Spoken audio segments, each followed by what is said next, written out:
भगवान श्री कृष्ण की कथा के इस भाग में हम उनके जीवन के एक और महत्वपूर्ण चरण की चर्चा करेंगे।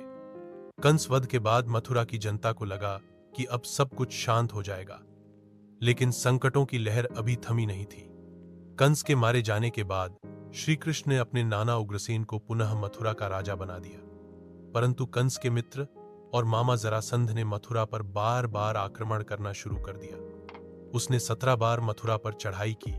हर बार श्री कृष्ण और बलराम ने उसे पराजित किया, लेकिन जरासंध अजेय ही बना रहा।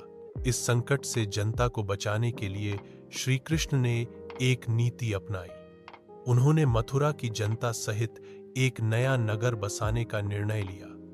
उन्होंने समुद्र के किनारे पर एक मजबूत नगर की स्थापना की, जिसे आज हम द्वारका के नाम से जानते हैं।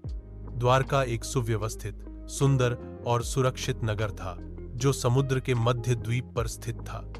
यहीं से श्री कृष्ण ने आगे के युद्धों और नीतियों का संचालन किया। द्वारका में बसने के बाद श्री कृष्ण ने कई सामाजिक और राजनैतिक कार्यों की शुरुआत की। उन्होंने धर्म की रक्षा, अन्याय के विरोध और भक्तों के कल्याण के लिए कार्य करना जारी रखा। इसी दौरान उनका साक्षात्कार पांडवों से हुआ। पांडवों के वनवास और उनके साथ हो रहे अन्याय को देखकर श्री कृष्ण ने उन्हें अपना मित्र और सहयोगी बनाया। यही से महाभारत का सूत्रपात होने लगा। इसी समय श्री कृष्ण का विवाह रुक्मिणी जी से हुआ। रुक्मिणी विदर्भ राज्य की राजकुमारी थी और श्री कृष्ण को हृदय से चाहती थी, लेकिन उनके भाई रुक्मी की इच्छा थी कि रुक्मिणी का विवाह शिशुपाल से हो।